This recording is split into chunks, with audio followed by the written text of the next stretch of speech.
यीशु। बच्चों की तरह हम माता मरियम के पास दौड़ आए और अपने आप को पूर्ण रूप से उनकी बाहों में समर्पित करें। संत फ्रांसिस डी सालेस कहते हैं, माता मरियम की स्तुति विनती द्वारा हम माता मरियम के पास पहुंचते हैं। आइए इसके बारे में अधिक हम फादर साइमन राज से सुने।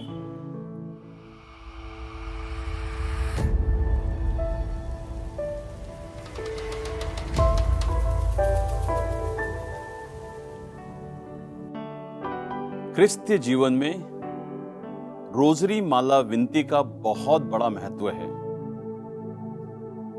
रोजरी माला विनती में हम 4 रहस्यों को बोलते हैं। सुख का रहस्य, दुख का रहस्य, महिमा का रहस्य और ज्योति का रहस्य।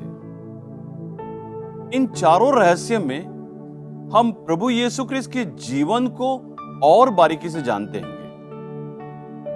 जैसे सुख के रहस्य में प्रभु यीशु क्रिस्त के जन्म के संदेश को लेकर प्रभु यीशु क्रिस्त के मंदिर में पाए जाने तक को बताया गया है।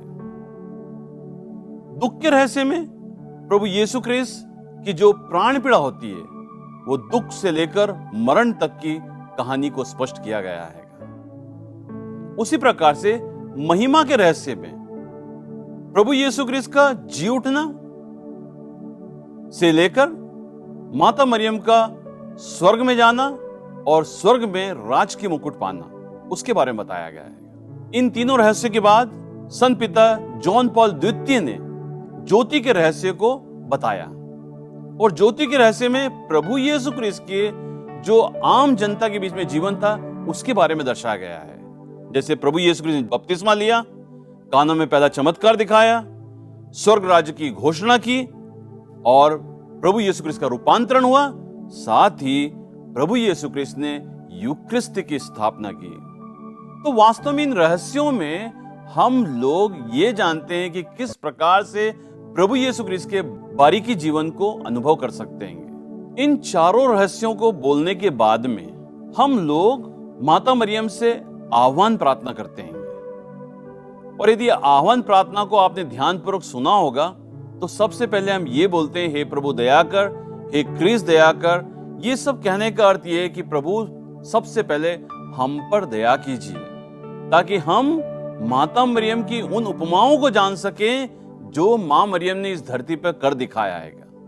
अब देखिए, माता मरियम को अन्य उपमाएं दी गई है। जैसे कुंवारियों में धन्य कुंवारी कहा गया है, माता मरियम को दया की मां रानी कहा गया है, माता मरियम को रानी कहा गया है।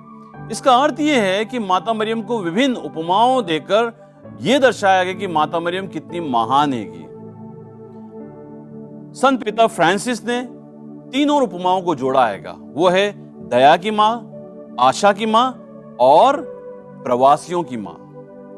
दया की मां इसलिए क्योंकि माता मरियम एक ऐसी मां है जो हमेशा अपने लोगों के प्रति दया दिखाती है और उन्हें शर्म से बचाती है। जिस प्रकार काना के विवाह में पहला चमत्कार उसने प्रभु यीशु क्रिस्त से आग्रह करके करवाया था, दया करके कि परिवार की बेइज्जती ना हो। ठीक उसी प्रकार से मां मरियम एक आशा का केंद्र है। क्यों? क्योंकि माता मरियम इतने सारे दुख सहे लेकिन कभी वो निराश नहीं हो। उसे ईश्वर की योजना अच्छे से मालूम थी, तो वो हम सबके लिए एक आशा का केंद्र है।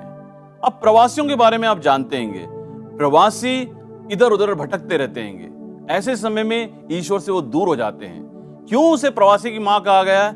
इसीलिए ताकि वो हमें प्रभु यीशु क्रिस्त के बिल्कुल करीब रखे। और अंत में, रोजरी विनती के अंत में हम लोग सब कहते हैं, हे ईश्वर के मेमने, तू संसार के पाप हर लेता है। और माता मरियम से स्मरण कर प्रार्थना कहा जाता है। क्यों कहा जाता है? क्योंकि माता मरियम हम सबकी आदर्श है। वो एक ऐसा आदर्श है जिसने हमें प्रभु यीशु क्रिस्त के जीवन के बारे में पूर्ण रूप से बताया है। प्रभु यीशु क्रिस्त के जन्म से, मरण से, पुनरुत्थान तक हमें हमेशा यीशु के करीब रखा है। तो इन रोजरी विनती में जब हम माला जपते हैं तो हमारा कर्तव्य होता है कि हम माला ही ना जपते, बाकी प्रभु यीशु क्रिस्त के जीवन को बारीकी से जान सके, माता मरियम की उपमाओं के द्वारा माता मरियम को बारीकी से जान सके और ईश्वर के करीब रहें और विनती माला बोलते हुए अपने जीवन को आध्यात्मिक रूप से मजबूत करते रहें।